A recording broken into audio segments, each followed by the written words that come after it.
Triveni Srinivas DSC కోచింగ్కి స్వాగతం. ఈరోజు టాపిక్ ఏంటంటే కుల వివక్షత సమానత్వానికై పోరాటం అనే టాపిక్ గురించి తెలుసుకుందాం. ఈ టాపిక్ మనకు ప్రధానంగా 7th క్లాస్ నుంచి ఉంది. సో ఇక్కడ కుల వివక్షత సమానత్వానికై పోరాటం అనేటువంటి పాఠం నుంచి మరి గతంలో ఇచ్చినటువంటి ప్రశ్నలు ముందుగా ఎక్స్పెక్టెడ్ క్వశ్చన్స్ చూద్దాం. సో ఇక్కడ భారతదేశంలో తొలి మహిళా ఉపాధ్యాయుని ఎవరు అనేటువంటి ప్రశ్న ఇవ్వడం జరిగింది. టెట్ 2018లో ఎగ్జామినేషన్ లో ఈ ప్రశ్న ఇవ్వడం జరిగింది అనమాట. సో దీంట్లో మొదటి ఆల్టర్నేటివ్ ఏంటంటే పండిత రమాబాయ్, 2 తారాబాయ్, 3 సావిత్రిబాయి పూలే, 4 సరోజినీ నాయుడు అనే ఆల్టర్నేటివ్స్ ఇవ్వడం జరిగింది.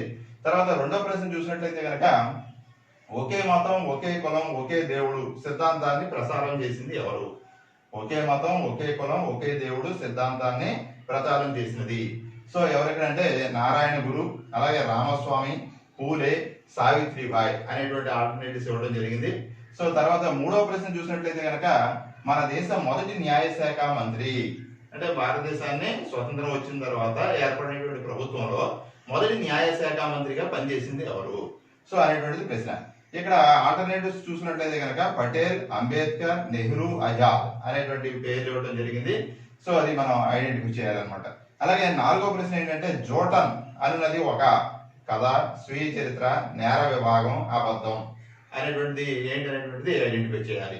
సో అదేవిధంగా ఐదో ప్రశ్న ఏంటంటే మధ్యాహ్న భోజన పథకంను మొదట ప్రారంభించిన రాష్ట్రం అంటే మధ్యాహ్న భోజన పథకం అనేటువంటి దాన్ని ఏ రాష్ట్రంలో మొదట ప్రారంభించారు? ఇక్కడ మొదటి ఆల్టర్నేటివ్ లో ఆంధ్రప్రదేశ్, రెండవది తమిళనాడు, మూడవది కేరళ, నాలుగవది మహారాష్ట్ర.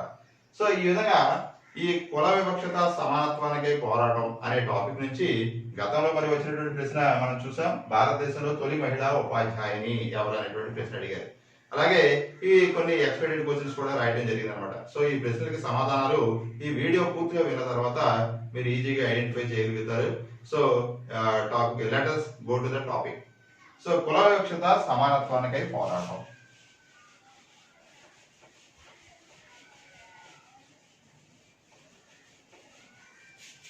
కుల వివక్షత సమానత్వానికై పోరాటం.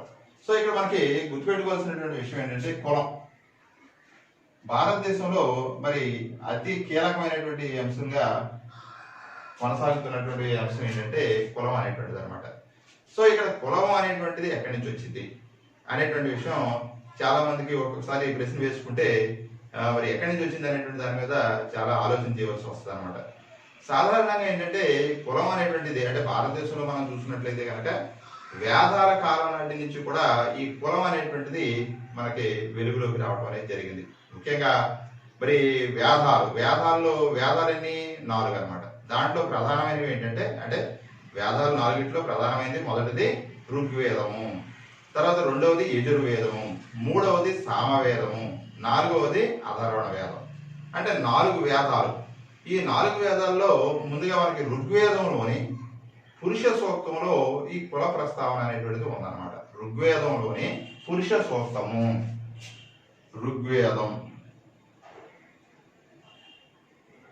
ఋగ్వేదంలోని పురుష సూక్తం,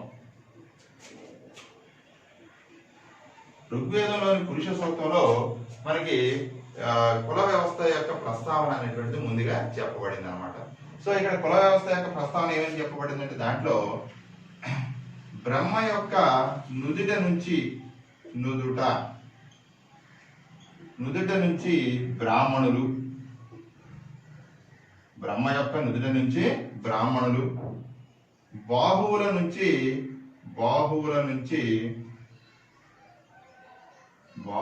నుంచి క్షత్రియులు, తర్వాత తొడల నుంచి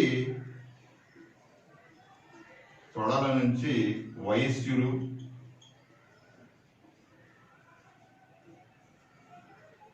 పాదాల నుంచి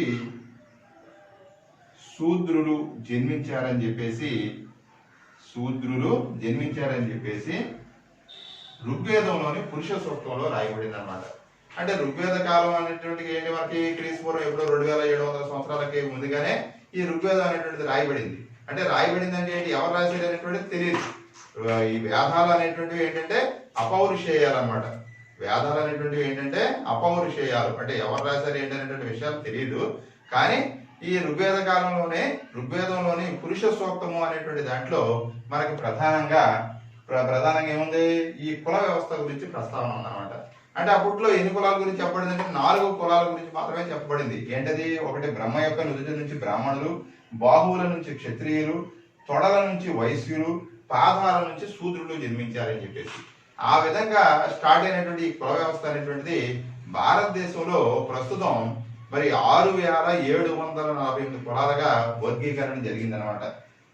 6748 కులాలు 6748 కులాలుగా వర్గీకరణ చెంది ఇంకా శాఖోపశాఖలుగా మరి విస్తరిస్తూ ఉందన్నమాట. అంటే ఆ విధంగా దాదాపుగా ఒక 5,000 సంవత్సరాల క్రితం నుంచే భారతదేశంలో ఈ కుల వ్యవస్థ అనేటువంటిది కొనసాగుతూ ఉందన్నమాట. సో ఇది ఏంటంటే మనకి ఇన్ఫర్మేషన్ కోసమే, మనకి టెక్స్ట్ బుక్ లో దీని గురించి సమాచారం లేదు కానీ ఒక ఇన్ఫర్మేషన్ కోసం అన్నమాట.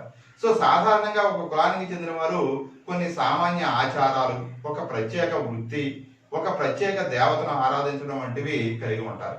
అంటే ప్రధానంగా ఏంటంటే మొదట్లో ఈ బ్రహ్మ యొక్క నుదుటి నుంచి బ్రాహ్మణులు, బాహువుల నుంచి క్షత్రియులు, తొడల నుంచి వైశ్యులు, పాదాల నుంచి శూద్రులు అనేటువంటి వాళ్ళు జన్మించారని చెప్పబడిన తర్వాత క్రమంగా ఏమైందంటే కుల వ్యవస్థ అనేటువంటిది స్టార్ట్ అయింది అనమాట. కుల వ్యవస్థ అంటే వృత్తుల వారి వ్యవస్థ అనేటువంటిది ప్రారంభమైంది. సో వృత్తుల వారి అంటే వృత్తులను బట్టి కులాలుగా మారడం జరిగింది అనమాట. వృత్తులను బట్టి కులాలు ఏర్పడడం జరిగింది. కమ్మరం పనిచేసేటువంటి వాడు కమ్మర్లు, లేకపోతే వస్త్రాలు ఉతికేవారు రజకులు, అలాగే ఇంకా కుండలు తయారు చేసేవారు కుమ్మర్లు. ఇలాగా వాడు చేసేటువంటి వృత్తిని బట్టి ఈ కుల వ్యవస్థ అనేది ఏర్పడింది అనమాట. సో ఈ కుల వ్యవస్థ అనేటువంటి ఏర్పడిన సందర్భంలో వాళ్ళు ఏంటంటే ఒక ప్రత్యేక వృత్తి ఉండేది, తర్వాత ప్రత్యేకమైనటువంటి దేవతను ఆరాధించడం అనేది జరుగుతూ ఉండేది అనమాట. కుల వ్యవస్థలో కొన్ని వర్గాల ప్రజల మధ్య బంధాలను సృష్టిస్తే మరికొన్ని వర్గాల వారిని దూరం చేయడం కూడా జరిగింది అనమాట. కుల వ్యవస్థ అనేటువంటిది ఏంటంటే కొన్ని వర్గాల మధ్య బంధాలను సృష్టిస్తుంది, కొన్ని వర్గాలు ఏం చేసిందంటే దూరం చేయడం జరిగింది అనమాట. కుల వ్యవస్థ అనే నిచ్చెన పై భాగంలో కొందరిని, దిగువ భాగంలో కొందరిని ఉంచడం జరిగింది. అంటే కుల వ్యవస్థ అనేటువంటి ఒక నిచ్చెన మనం చూసినట్లయితే కనుక అంటే కుల వ్యవస్థ యొక్క పై భాగంలో కొందరిని, అంటే పై భాగంలో కొందరిని అంటే ఎవరిని, ఉన్నత కులాల వారు అని చెప్పడం జరిగింది అన్నమాట వాళ్ళని. అలాగే కింద వ్యవస్థలో కిందలో నిచ్చెనలో కిందలో కొందరిని వీళ్ళని ఏమన్నారంటే చిన్న కులాలు లేదా నిమ్న కులాలు లేదా అంటరాని వారు అంటే పైన ఉన్నటువంటి కులాలని ఉన్నత కులాలు, కింద ఉన్నటువంటి కులాలని అంటరాని వారిగా అది వ్యక్తపరచడం జరిగింది అనమాట, పిలిచేవారు అనమాట ఆ విధంగా. సో నిచ్చిన పైన గల కులాలను ఉన్నత కులాల వారిగా, గొప్పవారిగా, అలాగే దిగున ఉన్నటువంటి కులాల వారిని అప్రధానులుగా, అంటరాని వారిగా చెప్పడం అనేది జరిగింది అనమాట. సో అంటరాని వారు వేరే వృత్తులు చేయకుండా వారికి కొన్ని నియమాలు విధించడం జరిగింది. అంటరాని వారు అనేటువంటి ఎవరైతే పిలవబడ్డారో వారికి వేరే వృత్తులు చేయనివ్వకుండా వాళ్ళని కొన్ని నియమాలు విధించడం జరిగింది అనమాట. వారికి ఉన్నత కులాల వారి ఇంటిలో ప్రవేశించడం, బావిలో నీరు తోడుకోవడం, దేవాలయాల ప్రవేశం వంటివి నిషేధించబడ్డాయి. అంటే ఉన్నత కులాల వారి ఇంటికి వెళ్ళకూడదు, అలాగే ఇంట్లో ప్రవేశించకూడదు, అందరితో తాగేటువంటి నీళ్లలో బావిలో నుంచి నీళ్లు తోడుకోకూడదు, అలాగే దేవాలయాల ప్రవేశం లేదు. ఈ విధమైనటువంటి కొన్ని నిబంధనలు అనేటువంటి ఆ రోజుల్లో ఏర్పడ్డాయి అన్నమాట. ఎగువ కులాల వారు అనుభవించే హక్కులు దిగువ కులాల వారైన అంటరాని వారికి లేవు. ఎగువ కులాల వారికి అనుభవించేటువంటి హక్కులు ఏవైతే ఉన్నాయో దిగువ కులాల వారికి పొందడానికి అవకాశం లేదనమాట. సో ఇటువంటి పరిస్థితులు భారతదేశంలో కొనసాగినాయి చాలా కాలం పాటు. సో ఇక్కడ ముందుగా మనం ఇటువంటి కుల వ్యవస్థ మీద పోరాటం చేసినటువంటి వ్యక్తుల్లో మనకి ముఖ్యమైనటువంటి వ్యక్తి ఎవరంటే doctor B R Ambedkar. Doctor B R Ambedkar.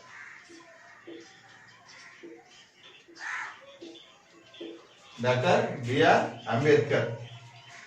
Okay, ఇక్కడ డాక్టర్ బిఆర్ అంబేద్కర్ మనకి ఎప్పుడంటే ఈయన 1891 నుండి 1956 వరకు, అంటే 1891 టు 1956 వరకు ఈయన జీవితకాలం అన్నమాట. 1891 టు 1956. మరి భారత రాజ్యాంగం యొక్క ముసాయిదా కమిటీ, అంటే భారత రాజ్యాంగాన్ని తయారు చేయడానికి ఒక కమిటీ వేయడం జరిగింది అనమాట. సో భారత రాజ్యాంగాన్ని తయారు చేయడానికి వేసినటువంటి కమిటీని ఏమంటామంటే ముసాయిదా కమిటీ లేదా డ్రాఫ్టింగ్ కమిటీ అని చెప్తాం. సో ముసాయిదా కమిటీ, డ్రాఫ్టింగ్ కమిటీ, తెలుగులో రాజ్యాంగ రచనా కమిటీ కి అధ్యక్షుడిగా డాక్టర్ భీమ్రావ్ రామ్జీ అంబేద్కర్ ని నియమించడం జరిగింది అనమాట. అంటే భారత రాజ్యాంగాన్ని తయారు చేయడం అనేటువంటి అతి కీలకమైనటువంటి ఘట్టాన్ని డాక్టర్ భీమ్రావ్ రామ్జీ అంబేద్కర్ కి మరి అప్పగించడం జరిగింది అనమాట. సో ఆయన మరి ఈ రాజ్యాంగాన్ని తయారు చేయడమే కాకుండా తర్వాత భారతదేశానికి మొట్టమొదటి న్యాయశాఖ మంత్రిగా పనిచేయడం జరిగింది. ఎందుకంటే ఈయన మరి విద్యని అన్ని రకాల విద్యల్ని అభ్యసించారు ఈయన. అందుకని ఏంటంటే ఈయనకి భారతదేశంలో అతి ముఖ్యమైనటువంటి మరి న్యాయశాఖ మంత్రి, మొట్టమొదటి న్యాయశాఖ మంత్రి పదవిని డాక్టర్ బిఆర్ అంబేద్కర్ గారికి ఇవ్వడం జరిగింది అనమాట. తర్వాత మరి బిఆర్ అంబేద్కర్ గారు 9 సంవత్సరాల వయసులో, అంటే ఇప్పుడు 1901 సంవత్సరంలో తన తండ్రిని చూడటానికి కోరేగావ్ అనేటువంటి ఒక ప్రాంతానికి వెళ్ళారనమాట. ఇప్పుడు 1901 సంవత్సరంలో ఎన్ని సంవత్సరాల వయసు అంటే ఇంచుమించు 9 సంవత్సరాల వయసు అనమాట. ఆయనకి 9 సంవత్సరాల వయసులో అతని తండ్రి వేరే చోట ఎక్కడ ఉన్నారు, కోరేగావ్ లో ఉన్నారు అనమాట. కోరేగావ్ ఎక్కడిది, మహారాష్ట్రలోని కోరేగావ్ అనేటువంటి ప్రాంతంలో తండ్రి ఉన్నాడు. ఆ తండ్రిని చూడటానికి డాక్టర్ బిఆర్ అంబేద్కర్ గారు వెళ్ళడం జరిగింది అనమాట. సో కోరేగావ్ ఎక్కడ ఉంది, మహారాష్ట్రలో ఉంది. ఏ రాష్ట్రంలో ఉంది, మహారాష్ట్రలో ఉంది. అంబేద్కర్ ముంబై ప్రెసిడెన్సీలో అంటరాని వారిగా భావించబడే మహర్ కులానికి చెందినవారు.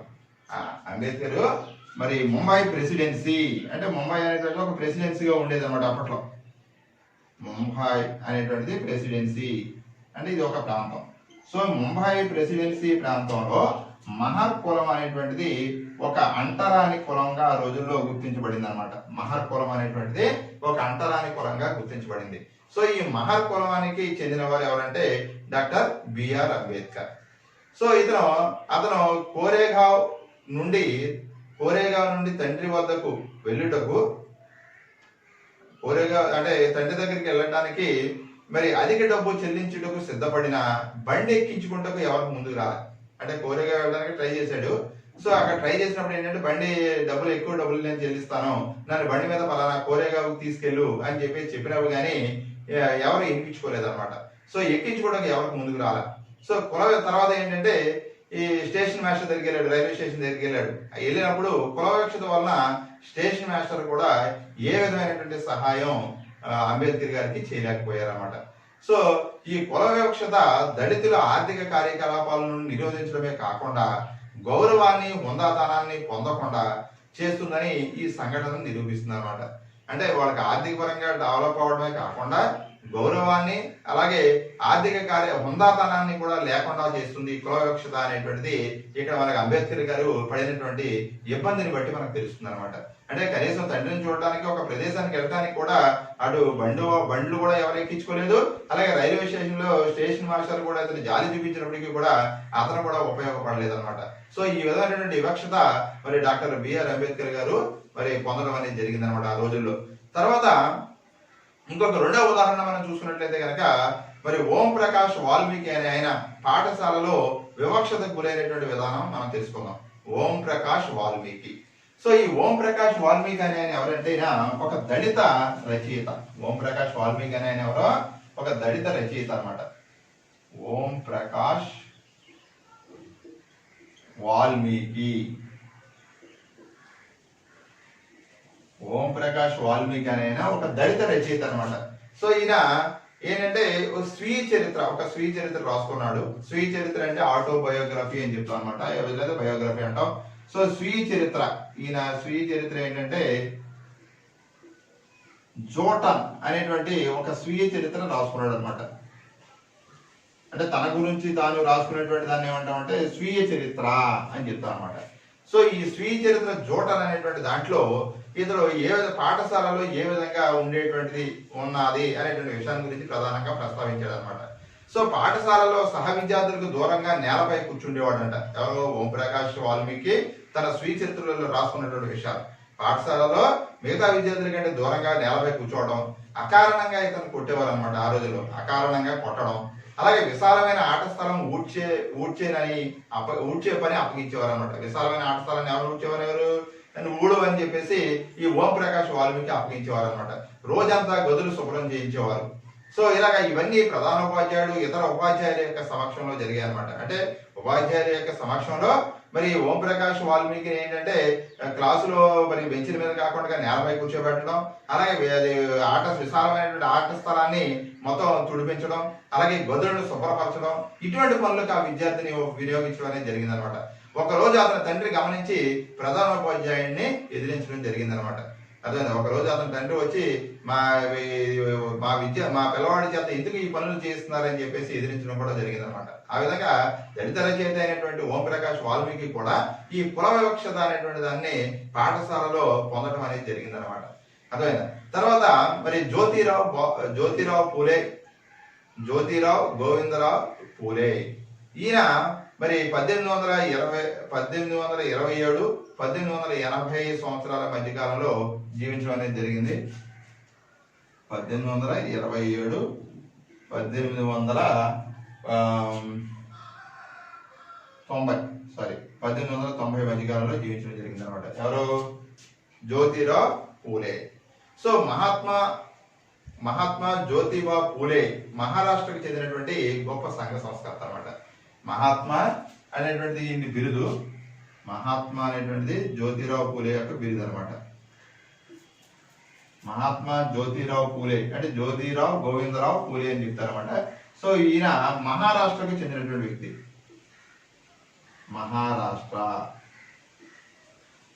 మహారాష్ట్రకు చెందినటువంటి వ్యక్తి అనమాట. ఏది? జ్యోతిబా పూలే. ఈయన భార్య సావిత్రిబాయి పూలే భారతదేశంలో స్త్రీ విద్యకు మార్గదర్శకురాలుగా ఉందన్నమాట. ఈయన భార్య పేరు ఏంటంటే సావిత్రిబాయి పూలే. సావిత్రిబాయి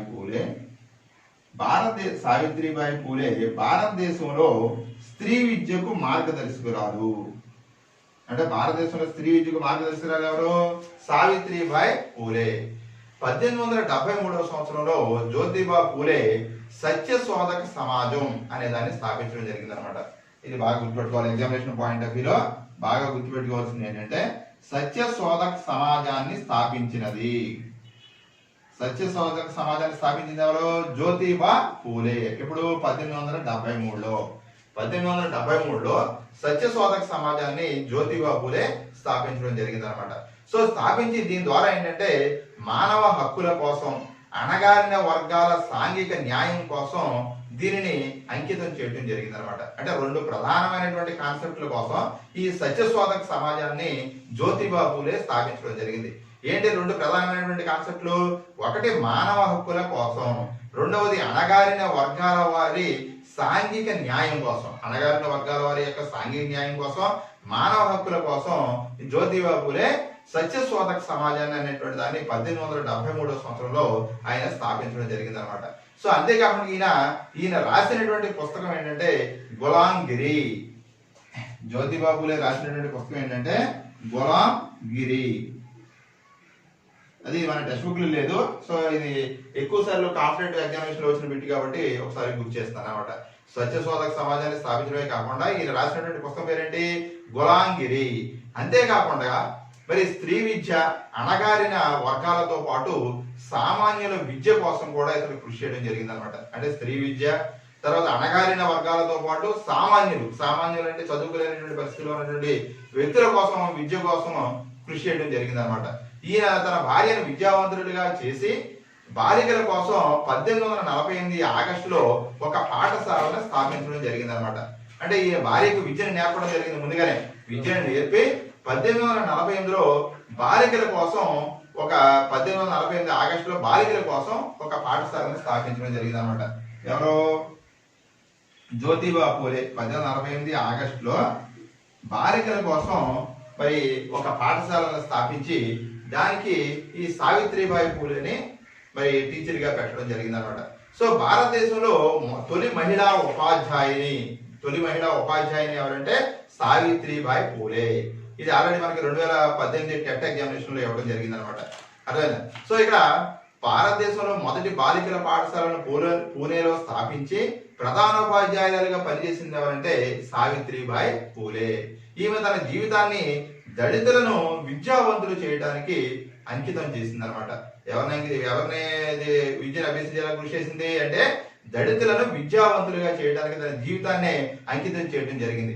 వ్యవసాయదారులను, కూలీలను, విద్యావంతులు చేయడానికి రాత్రి పాఠశాలలు అనేటువంటి ప్రారంభించింది అనమాట. రాత్రి పాఠశాలలు ప్రారంభించింది. అలాగే ప్లేగు వ్యాధిగ్రస్తులకు సేవలు చేస్తూ ఆ సేవ చేస్తుండగానే ఈమె చనిపోవడం అనేది జరిగింది అనమాట. అంటే వ్యవసాయదారులకి కూలీలను విద్యావంతం చేయడానికి ఏం చేసింది, రాత్రి పాఠశాలలు ప్రారంభించడం. అంటే పగలంతా పనులు వెళ్తారు కాబట్టి సాయంత్రం అయిన తర్వాత వాళ్ళ దగ్గరికి వెళ్ళి ఒక చోట కూర్చోబెట్టి వాళ్ళకి ప్రత్యేకంగా పాఠశాలలు పెట్టి విద్య నేర్పించే విధంగా కృషి చేసింది అనమాట సావిత్రిబాయి పూలే. అదేవిధంగా ప్లేగు వ్యాధి వచ్చినటువంటి సందర్భంలో మరి వాళ్ళ ప్లేగు వ్యాధి నుంచి రక్షించడానికి అనేక సేవలు చేసి ఆ సందర్భంలోనే ఆమె చనిపోవడం అనేది జరిగింది అనమాట. అర్థమైంది. ఆ విధంగా సావిత్రిబాయి పూలే మరి తొలి మహిళా ఉపాధ్యాయునిగా ఎంతగానో కృషి చేయడం అనేది జరిగింది. తర్వాత పెరియర్ ఈవి రామస్వామి, మరి కుల వివక్షతపై పోరాటం చేసినటువంటి వ్యక్తుల్లో మరొక ముఖ్యమైనటువంటి వ్యక్తి ఎవరంటే రామస్వామి.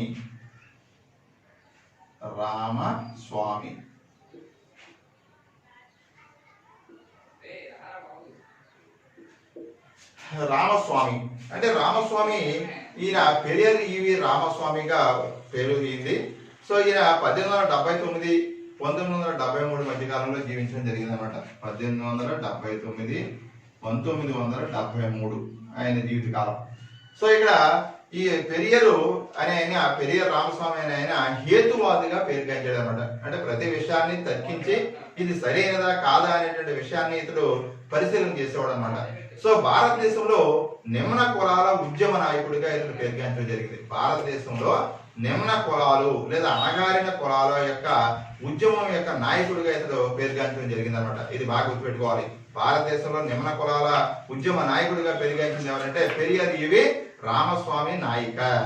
మనుషులందరూ సమానమేనని, ప్రతి వారు స్వేచ్ఛ సమానత్వంతో జీవించడమే వారి జన్మ హక్కు అని తెలియచేయడం జరిగింది అనమాట. ఈ కొటేషన్ కూడా రావడానికి ఎగ్జామినేషన్ అవకాశం ఉంది మనకి. ఏంటంటే మనుషులందరూ సమానమే, ప్రతి వారు స్వేచ్ఛ సమానత్వంతో జీవించడం వారి జన్మ హక్కు అనేటువంటి ఒక నినాదాన్ని ఇచ్చినటువంటి వ్యక్తి ఎవరంటే ఈవి రామస్వామి నాయకర్.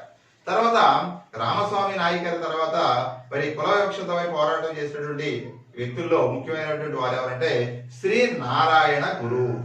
నెక్స్ట్ ఎవరంటే శ్రీ నారాయణ గురు.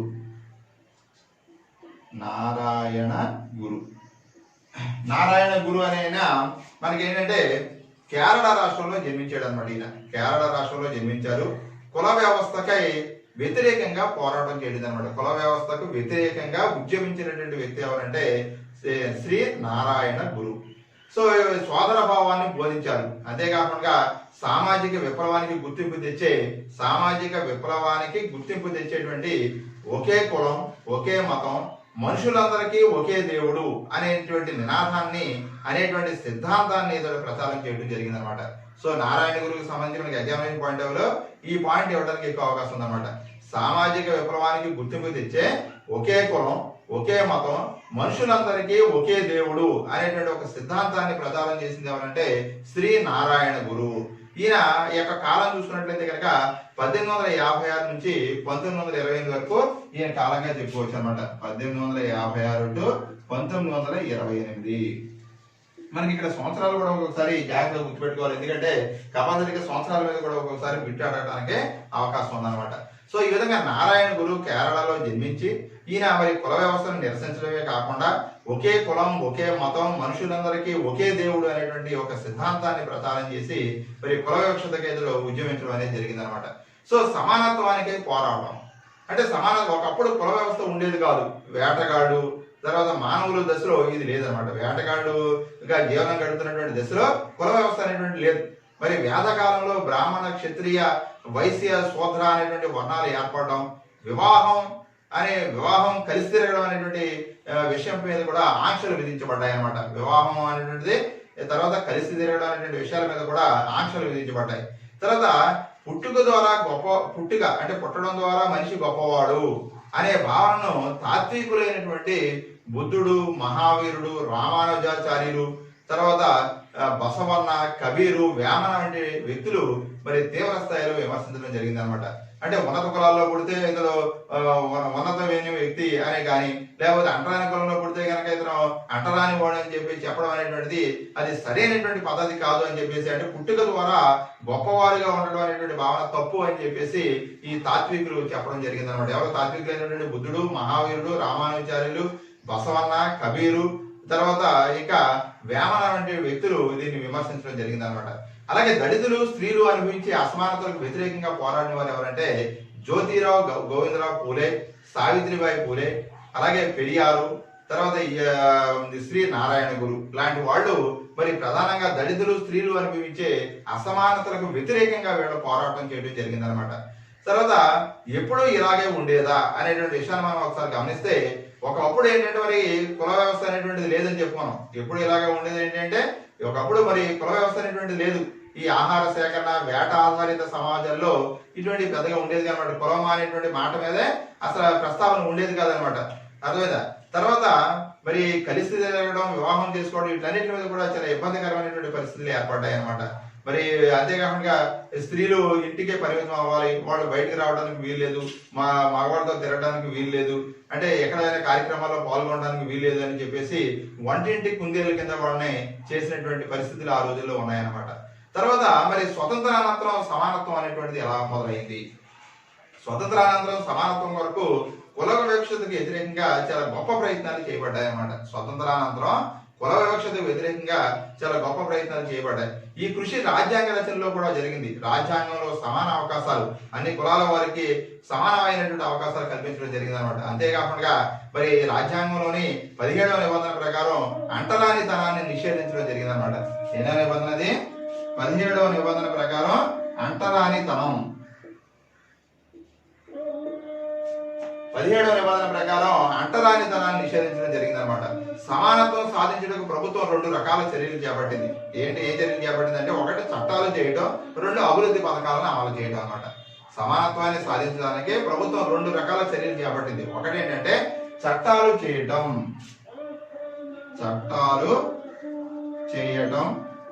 రెండవది ఏంటంటే అభివృద్ధి చర్యలు చేపట్టడం.